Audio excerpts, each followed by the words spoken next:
Today on the show, we are talking about patience. We are talking about patience as a creative, how it is difficult, how it can help you in your process. But this is going to be more of a, what would I say, therapeutic time for... You're going to be helping me. Both of us. I'm not a therapist. I'm not a licensed psychologist by any means.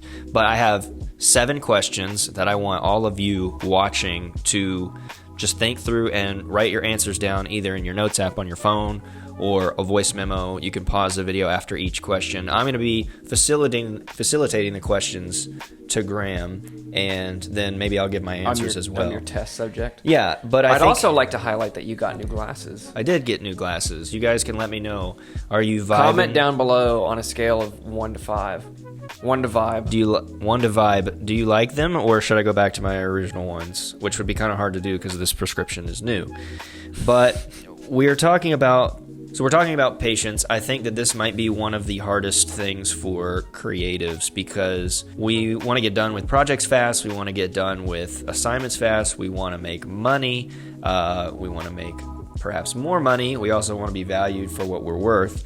But I did a video a couple of weeks back about how I think that the number one skill any graphic designer can have, or really any creative, is not necessarily a tangible skill like painting. It's actually to delay gratification, which I think is closely related to patience, being able to forego something super successful that might happen in a moment versus long-term investment to get a big reward. But we're going to go through these 7 questions, and it's just going to help us think about our own creative process, maybe give us more motivation when things aren't going our way, like when we don't get the fast win or the quick win. So, first question, have there been pivotal moments in your career, just not necessarily here at Kittl, just over your entire creative career, pivotal moments in your career where you were impatient and it got the best of you? So you can think back to any kind of creative projects, or could be personal, could be work. Is there anything that stands out specifically where impatience definitely got the best of you? I can name several. Okay. I mean, you can name a few, or you can name one that popped into your head.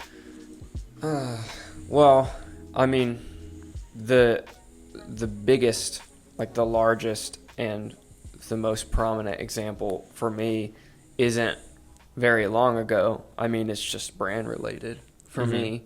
With On Time Studio and building that, I think I've not allowed myself to view it as a journey, essentially, and have kind of wanted it to be like a quick and easy success.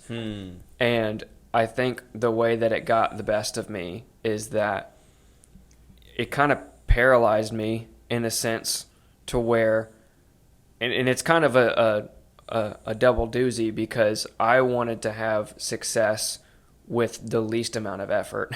And for those that don't know what we're talking about, Graham's building a clothing brand. Yeah, so that's what you meant. I've been building a clothing brand, and you wanted it to be a faith-based clothing brand. I've been building it for about the past 7 or 8 months? 6 months. 7 months. 6 to 8 months.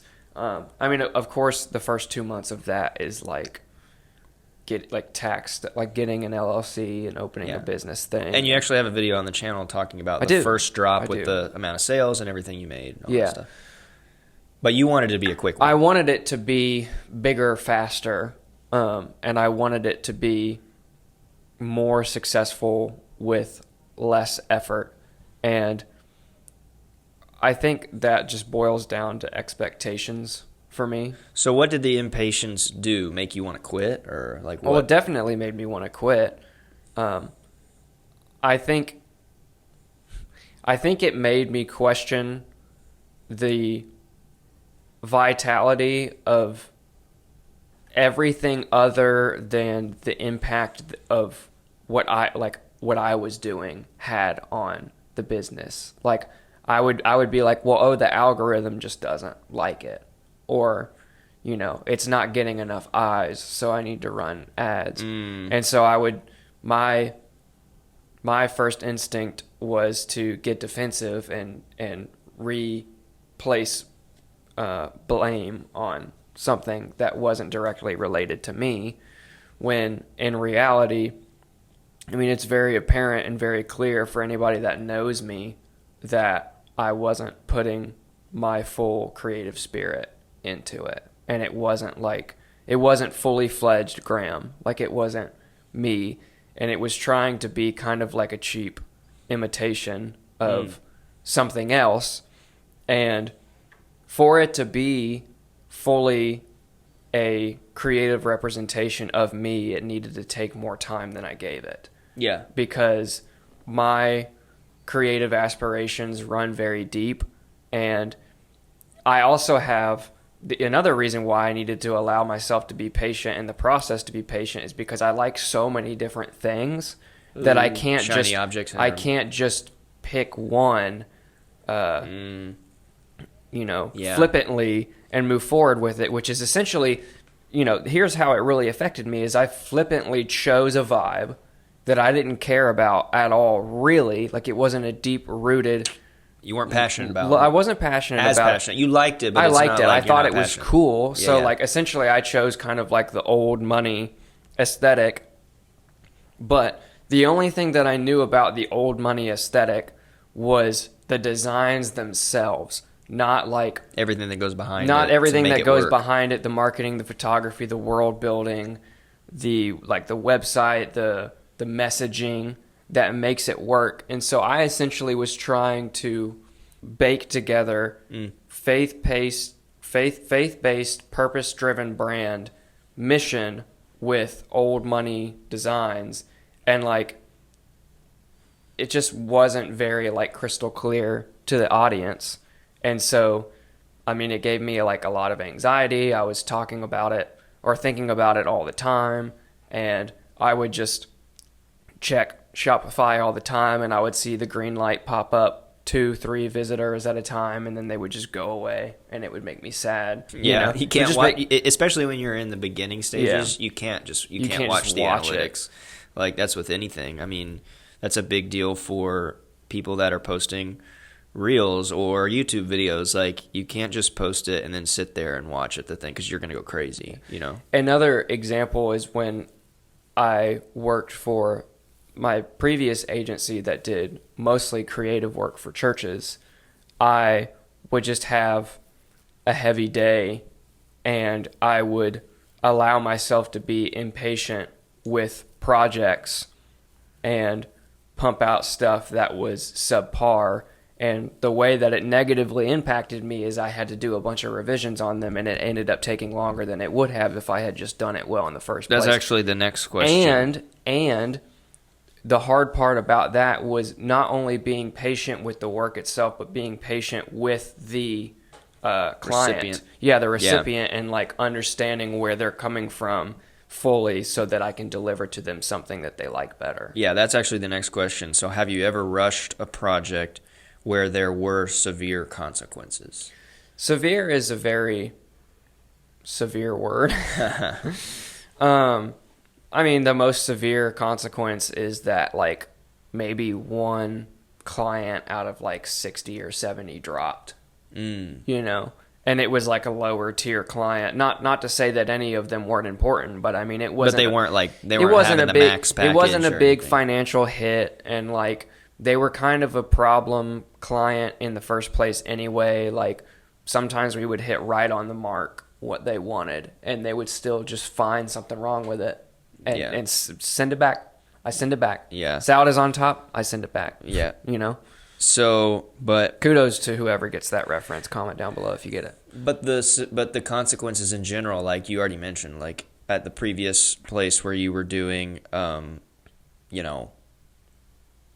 several projects a day, pumping them out. Like, if you are getting impatient and you're like, I'm just gonna throw this out, it manifests itself as more revisions, so that wastes more time, and then you get more impatient. What was the question again? Have there ever been... Well, it's the question is rushed a project where there were severe consequences. Well, I mean, I would actually say there were legitimately severe consequences with my personal brand, in more so not Well, financially too, because I in a way made hasty decisions and have probably lost some money to learn lessons, which, you know, in the long run is going to repay itself. And so it's important to like zoom out a little bit and think long term and not just short term. But my peace is essentially what it costed me, because I was pumping out work that it was subpar, and then I would look at my feed or scroll through my posts and then equate that to me being not a good creative, when in reality I just wasn't doing my best work. And so for that, like that for me like made me really anxious, and kind of like doubled down on trying to like find quick fix solutions to like band-aid over what I was doing that wasn't necessarily working. Yeah, good point. Which is tough. So yeah, it was costing me my peace. That was the severe consequence. Well, that's not worth not having, you know. Yeah. So that makes sense. All right, I hope everybody is following along. That was question 2. We're going to question 3 now, which is a little bit more technical. In which parts of the creative process do you find it hardest to remain patient? So you're welcome to kind of, this obviously is going to look different for you versus us, depending on what it is you do creatively, whether it's service work or products or whatever. But generally, there is some sort of process. So which parts of it do you find it the hardest to remain patient? Probably like ideation and like Really? and like mood boarding. Well, I mean, it's fun. It's finding ideas is fun when you're not going to be using them for something.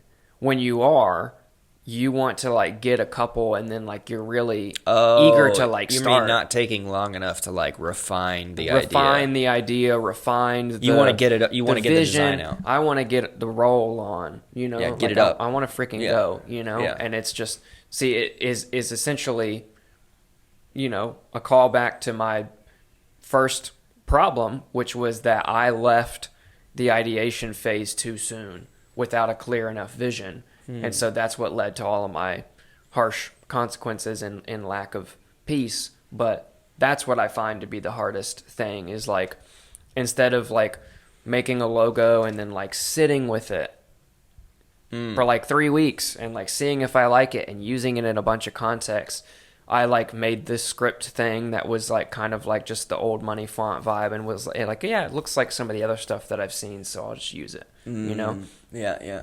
Yeah, that makes sense. I'd say for me, it's more of at the very end. Like, I'm definitely okay hanging out in ideation and exploration for a long time. I think where I don't remain patient is right at the end, where I got to do the back end work to get something up, whether it be a YouTube video, a product on my shop, a digital product on one of my stores.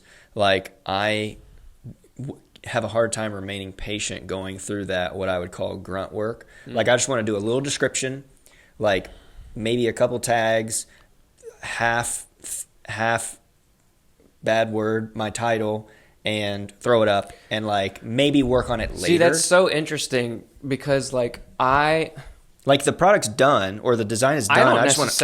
I don't necessarily mind that. Like, interesting. Well, a practical example is, for example, at the agency that I used to work at, we would always send, you know, if like, let's say a church needed to do a sermon series and they needed to have multiple sizes of it for their screen and then their social and then their newsletter and then their website. So they had 7-8 different sizes of it. We would always send them the screen size first, just 16 by 9. And like you approve it before I build out all these sizes and layer all these, artboards and like name them and make sure the PSD file is all tidy for you and whatnot. And then once it was like, we just called it building finals. Yeah. Are you building finals for this? You're just giving it the remaining sizes. I loved it. I just put the music on and I just made different sizes of stuff and named all the layers, and just because I don't want to take the design and have to, like, because I would have to do that for my digital products. I have to do that for the thumbnails. I would say that as creatively free spirit minded as I am, I still love a very like bullet point list task item outline of like what I'm supposed to do. You definitely do. For the day. Like I need. You definitely do. I need a bullet point to check. Like I need a task. Or like turn this design into these 8 sizes. Yeah, I love that. Interesting. You know, or maybe you should do a video explaining to people how you would turn one into like a different size. So like how you would start with a title, but then also do a story size and then a 4x5 and then like a website size 5x4 or whatever. Yeah. And it's interesting. I just want it to be up and make me money. I don't want to have to like do all the work. Maybe you should hand off the YouTube uploading and keyword research and stuff to me. You can teach me how to do it. Well, for Kittl, and then it's not that big a deal. I meant for kind of like my own shop. Oh. All right. Going on to question 4. Are there any specific, like, techniques is maybe a strong word, but maybe like routines? Like, are there any specific techniques or routines you use to stay patient and avoid burnout? Oh, dude, I've started writing stuff down. Okay, explain. Physically with a pen. Oh, yeah. Like I have my book with the so I to-do just list. have, well, this one says staying on track. This is my just like notebook of like, you know, if I go into a day and I don't have like a list, I'll like make a list for myself. Yeah, same. I do that with my book. But I also have another one of that same notebook that just says ideas on it or like creative ideas or something. And I'm going in a new direction with the brand where it's like very cinematic, story-driven reels that are like kind of hyper creative and have that dreamy effect, and like every scene just has some sort of interesting creative element. And like when I say cinematic, people think like, oh, it's going to take like thousands of dollars. No, you're talking about kind of old vintage cinema. Yeah, old vintage cinema, but like broken down. Easy, fast creator content where like the frame changes, it's like the scene and frame changes like every 3 seconds and there's captions on it and whatnot. And like all of those ideas for content, I just write them down like in the notebook, and then I'll put a little check box next to it. The lesson or the ritual is physically writing it down. Because everybody has some sort of task manager like Monday.com or Notion or Trello or whatever. But there's something about writing. For me, if it's another thing that's digital, it's another thing that I have to manage instead of something that manages me. Like writing it down in a way is more helpful for me because I don't have to learn how to use a new software. I don't have to have login credentials for that software. I don't have to save a tab for that software. I don't have to open that software. I just open my book and cross it off. And here's the main thing is that it keeps me focused on the ideation and the critical thinking process of writing that idea down, not getting distracted doing it on my phone or on my laptop. But I write slower than I type. Sure. And so I think better as I write. And so the idea is like more formulated as I'm writing it down than if I typed it. And then like everybody has probably 100 ideas that they've got lost in translation in a note that they don't know where it is, or it's in tandem with other notes, or like then it got deleted, or you have like a bunch of saved reels of content ideas, but they're not in folders. Me too. You know? Yeah, I actually did start a folder for my brand of like content ideas and whatnot and stuff to kind of pick at. But 100% writing stuff down has helped me a lot because it helps me be patient. Because the thinking is way better when I'm writing it down. Yeah, I think for me, I also am an avid. I have a similar book. It's a little smaller, and I write everything out and cross it off when it's done. But I like to take walks because I can't be distracted because I'm not at my computer.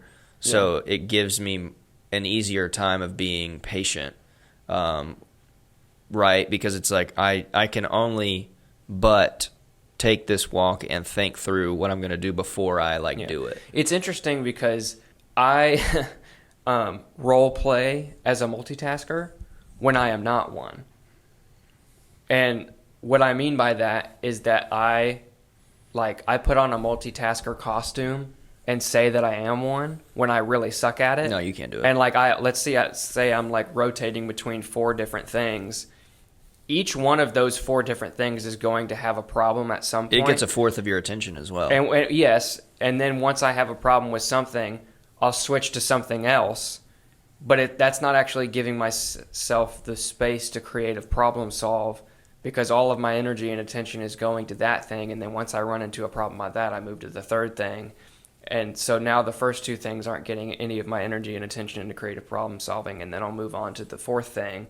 And so like I just cycle through different tasks, and like none of them ever get done. Yeah, it's my favorite analogy. If you chase 10 rabbits, you get none of them. Yeah. Like that's just how it goes. Unless you have 9 other people on your team that can chase an independent Well, rabbit. so that's when I'm doing stuff on my computer and I have an idea or something, it's helpful for me. Or if I run into a problem on when I'm editing my brand content or trying to brainstorm, just to go for a walk. Yeah. And like I said, you have to go for a walk instead of like going and watching a YouTube video or looking for references while I'm trying to the brain can only like comprehend so much at a time. And I mean, like I was better at this when I was working at that previous place and it was more so walks because I would like get overwhelmed because I had like 30 projects due a day. Like I did 3,500 projects in 1 year. Yeah. Like it was a lot of work. So I would get like really, really burnt out and need to go for a walk. Or if I was like doing a bumper, so I was working in After Effects and animating something and I didn't know how to like do a transition or something, I was actually pretty good at going and taking a walk. That's good. Which I need to get back into that. I think that would help. Yep. All right. Everybody make sure you're still following along with the questions. Moving on to question 5. We've got 3 left. How do you manage, this for you is certainly going to be a big one, probably for a lot of people watching. So how do you manage the tension between wanting to perfect what you're working on and knowing when to call the project finished? Basically staying in revision mode versus being able to be like, this is done, I need to move on. Do you give yourself some sort of allotted due date? Do you give it after I share it with this amount of people and I get this amount of feedback that I know I need to call this done? Or do you literally just revise until you're like, okay, it's done? I kind of stick into the revise feedback loop until I literally don't have any more time or energy to spend on it. And then whatever it is at that time will be what it is. And so I guess I could. So you lean more on the struggling to perfect things then? Yeah. Well, I mean, the scenario that I provided first is an excellent case study for that, because I kind of tried to not stay in something for too long and try to perfect it. And it actually didn't work out for me, brand-wise, imagery, messaging, and like the overall look and feel was just not. And that might have been like that in tandem with a little bit of imposter syndrome. But like I should have given myself way more time to just think about it and mood board and draft and look at ideas and, get feedback before any large amount of money was involved for sure. It's kind of a double-edged sword though, because in that scenario, there is wisdom in sitting on something for a long time, but there's also this danger of if you keep editing something, you will never be done. Like you can revise the crap out of something forever. Like you could change something. Like I could have kept editing my book for forever. Yeah, I could have changed a sentence. I can. Let's say I only ever do the same quantity of T-shirts, right? So every T-shirt I always do the same quantity. Let's just say it's 20. I can edit one T-shirt design for a year and make it the best flipping shirt you've ever seen. Yeah, but then you have 19 others. But what I'm saying is like I make 20 of that one shirt to sell. Got it. And so I can work on that one design for a year, and it could be the best freaking design you've ever seen in your life. But I'm only going to make 20 but T-shirts. Now you only have one design too. Now I only have one design, and I've only made enough money from 20 T-shirts when I could make one a month, and like let's just say I give myself the timeline of 1 week to create a t-shirt design and then the other 3 weeks of the month to sell it, you know? And so like, I've not been very good at setting timelines for myself of like, this is how long I want to stay in creation and ideation. And if you give yourself that timeline, that will also help you schedule time to sit down and do it. It's almost like, I don't know. You have to schedule time to be creative. You can't just be like, oh, whatever time I have left over, or I'm not working my 9 to 5, or my kids don't need me, or my spouse doesn't need me, or the yard doesn't need to be mowed, and the trash is taken out, and the house is clean, the laundry's done, and the dishes are done, and the cars are washed, and the garage is clean. Once all of that is all perfectly fine and good for 30 minutes, then I'll work on it. You have to like schedule time to switches. Now, both my wife and I have done that to where Tuesday evenings, and then we're trying to find one other block of time because she wants to do a blog. Sure. Is like our Tuesday evenings from like 6 to 10 are like our creative block time, to where it's like immovable. Like, it's like church on Sunday morning. Like, nobody has to know what Graham's doing on Sunday morning. Nobody has to guess what you're doing on Sunday morning. Yeah. They know that we're going to be at church somewhere within the realm of 7 a.m. to 12:30 or 1. Yeah. You know? And so, like, if somebody asks you to hang out on Sunday morning, you're going to say no. And most likely, the people that know you aren't going to ask to hang out in that time block because you're going to be because you've scheduled it off. You've made it immovable. I think for me, this whole back to the managing the tension thing, or knowing when to call a project done, I'd really be interested if you guys would be willing to share your all's answer to that question specifically in the comments. I mean, you can feel free to answer all of them in the comments, but this one I would love to know from our users, from our community, how you guys manage that tension between perfecting something and calling a project finished.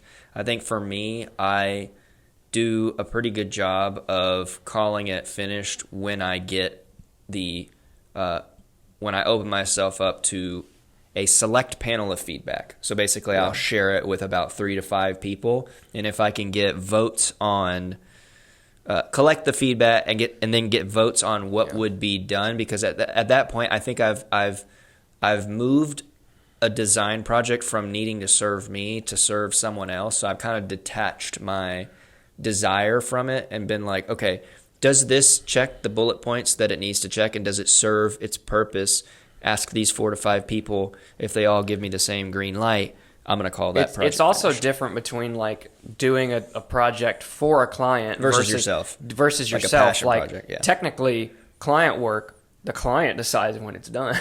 Yeah, in a way. I think, but you could also get stuck in what you would believe is your own deliverable date. Yeah. You could keep editing and refining something before you ever show it to the client, and therefore your client may get anxious because you're working on 2 months of this anyway. I would say I think I honestly need to up my personal creative standards for myself, because I tend to call something done and move on to the next phase, not when I love it, but when I don't hate it.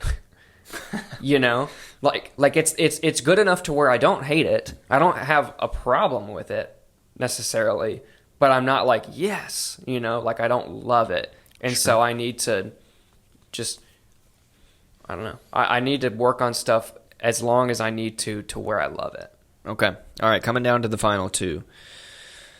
This one's kind of, it's in the same vein. So how do you respond when the creative vision is taking a lot longer than you expected? So we kind of just talked about the difference between continually perfecting something versus knowing when it's done. This is a little bit of a similar but different part of the creative process problem, where it's like you have actually no control except for this thing to be taking too long. Like it is like to enact your creative vision, whether that's getting your LLC information or getting the Shopify thing set up, or for someone to create a capabilities deck or something like that. Like this stuff takes time, and you can't rush it because it has to be done. Yeah. So like how is it, maybe you can also provide more of advice on how you respond when things are taking longer than expected. This is the delay gratification. I want you to answer this one first. Okay. So when I'm thinking about how things take too long, I want to always try to keep in mind the difference between immediate gratification, like overarching future expectations, and achievable goals. So like future expectations would be something like, I want to make $100,000 from this branding from my company, whatever. I want to make $100,000 this year. It's a goal. It's a high capital G goal, but that's also a future expectation. That's not something you can actually achieve tomorrow. So what I would like to do is take that future expectation, the goal, and then put the micro goals under it that's going to help me set up Shopify. That's one thing I can achieve today that leads me closer to getting. I don't want to ever say you can't get $100,000. There's people out there doing it. They probably didn't do it overnight. There was planning involved. That is the illusion to me, though, is that their success was somehow easier, more easily gained. I think the illusion, the mirage there, is that it can certainly seem like that when the success is something like overnight. What I think a majority of the gurus, whether or not they will tell you or not tell you, is the immense prep work that happened before flipping the switch. Well, that's something that that nobody can see unless they show you. That's what I talked about in the previous video where I talked about starting the brand. Is there's so much stuff that months worth of work that nobody is going to see or care about, right? Until you actually put out something. Oh, this person's made $50,000 from this service, and they just came on the scene. I mean, you don't know. Maybe they just broke even from making that $50,000. They could have broke because even. they wasted. But here's another thing people do don't understand: if they're in the more design service world, you don't know if maybe they separated from a previous agency that was downsizing, and they took 20 clients with them. You don't know. Any series of things could have happened. It happens all the time. Mergers, dividing, separation of clients. If it's a merchant type thing like what you're doing, you don't know if somebody had worked for a previous person's brand and they are getting funding to put into theirs, so because they're an investor. There's a million different ways that people aren't thinking about. They immediately just jump to, well, this brand is successful overnight. Yeah, I mean, another thing that kind of is frustrating, or you can use to validate your failure is a harsh term, but something that you can use to easily your shortcomings. Yeah, improperly validate your shortcomings is one thing for me is there are massive brands that exist and grow very, very quickly, but it's Kim Kardashian launching Skims. She's literally it's like a shapewear brand, athletic, yoga pants and sports bras and stuff. But she has the audience. Well, she has the audience already. Or it's you launch this clothing brand and it's one person, but they know somebody that has 3.9 million followers that can wear. They're a direct sponsor. Or they're something. just you already have the connections, and so it's it's frustrating for me. As a person that has little to no following, nobody knows who I am. Sure. And I'm launching this thing legitimately from ground zero. And so I don't have, the stakeholder net worth to put $2 million, $10 million into something to launch it, to make it big from the very beginning. I have to actually start from little tiny pea gravel baby steps. Yeah. 20 pieces at a time, 30 pieces at a time, and do local pop-ups and stuff until I actually gain a following to where people talk about it. The sustained e-commerce thing actually makes sense, Yeah, and the same can be said for service. I mean, you gotta, I've already talked to several people. You guys can go back and watch the previous podcasts with Nick and with Edward and with TJ. You have to, if you're in the service specific industry, you got to give some attention to content and the touch points. Like it's like the same thing goes for the e-commerce world, for the service world. Like you have to, if you don't have the audience, it's the same song and dance. You will have to build it over time. Maybe that means starting a YouTube channel. Maybe that means people have a TikTok that they never wanted to have again. It just depends, unless they want a cold call all day. Yeah. But that's what I would say about responding to, when a vision takes longer than expected, whether that's your creative project, whether that's something like the success of a brand, maybe it's getting clients if you're in the service industry. Like, just manage your future expectations with your immediate realistic goals. What can you achieve that will help you along the way to reach that future goal, that future expectation? Jordan Peterson talks about it a lot, to where he's like, you can have your big goals and that's great, but you can't just say tomorrow that I want to run a marathon by 1 year from now. Like, that can't be your only goal, because you won't ever do it because it's too big. It's not achievable. And so you have to break down those goals into smaller goals, and those goals and they down all into smaller build goals. up to the big and they goal. have to be easy enough that you will do it and that you can do it, but just challenging enough to where it presents some sort of challenge, so that when you accomplish it, it makes you feel good. Yeah. And you get some sort of gratification out of it. And so I could be way better about breaking up my goal sets, and I don't know the best way to organize that, maybe like Notion or something, but any sort of way will do. All right, you can also let us know your answers to that in the comments. All right, last question. Everybody gear up. Stay with us. We're coming down to the end here. What advice would you give to a fellow creative who is struggling with impatience and feels discouraged?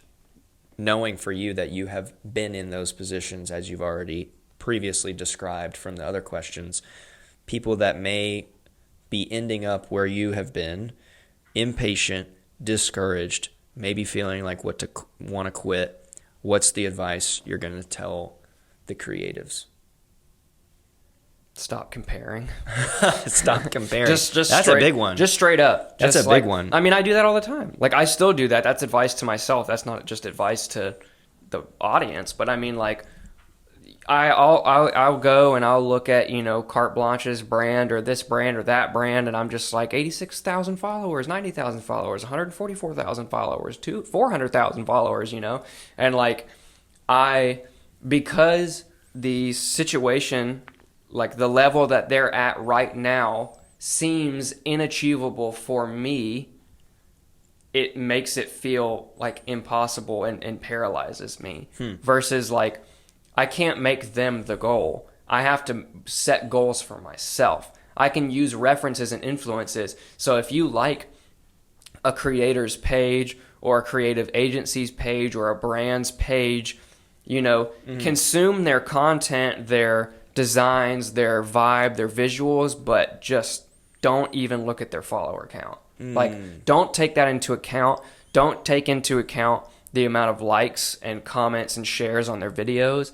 Just consume the reference content and try to write down maybe one thing about that you like, without taking into account, oh, well, this reel got 3.9 million views, and I can't make a reel that got 3.9 million views, so I might as well not even try doing something similar. So screw the view count. Yeah, comparison paralysis. Yeah, just stop doing that, which is, I'm saying that to me. I need to consume the references, consume the ideas, mood board the ideas, without looking at the impact that other people's interpretation of that idea had for their entity, and then comparing it to mine, because there ain't no assurance that I don't do that same thing and it won't get a lot of views, but I can't just assume that if I do something similar for my brand that it's not going to work because of the success of the idea. If you think that the idea is cool and that it locks in and that it, is right in line with what you want to do, I would just try to do it. You Yeah. know? Don't Good advice. Don't compare. Yeah. Maybe you have something as No, well. the last thing I'll say, I think, about just encouragement and advice is to really consistently ask yourself if you need to get up and like go touch grass. Yeah. I think that if you're coming to that point where you're so impatient and you're so discouraged, the likelihood of you having stared at the screen or your phone for too long is very evident. Yeah. And so It's also hard for me sometimes when it's cold outside. Sure. Because like when it's cold, I don't want to take a walk. When it's cold, you know. Well, this could, my wife this and could I be tend whatever. to not go for walks or go to a park or do those things that help you detach. And so like the easiest thing to do when it's cold outside is to stay inside and watch YouTube or Yeah, but this Netflix can or- be something else. It can be folding your laundry. It can be doing the dishes. It can be cleaning the window or cleaning the shower. Probably clean your room. Many of you probably need to either scrub your shower floor, or you need to finish your laundry or put it from the washer Or in the clean your dryer room. most likely, or clean your room or something, or your closet. Something. I mean, Well, I'm heavily influenced by my surrounding when it comes to my creativity. Yeah, if the space is clean and then free I of think clutter, way you can better. think. But I think that what I'm coming back to the point here is like doing something like whether it be going to the gym, taking a bike ride, going outside to walk, doing the laundry, doing the dishes. These are all easily achievable things that are not hindered by any sort of digital presence, and they will be complete once you do them.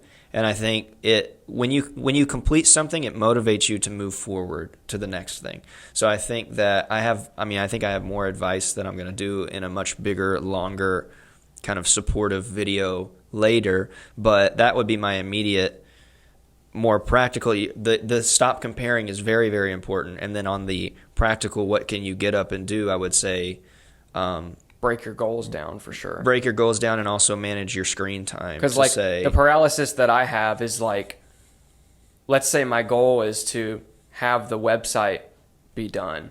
Yep. That's a big goal, you know. And Maybe it's work on this page. maybe today. it's work on this header, you know. Yeah, maybe. Or like work on this copy for this page in this hour block of time.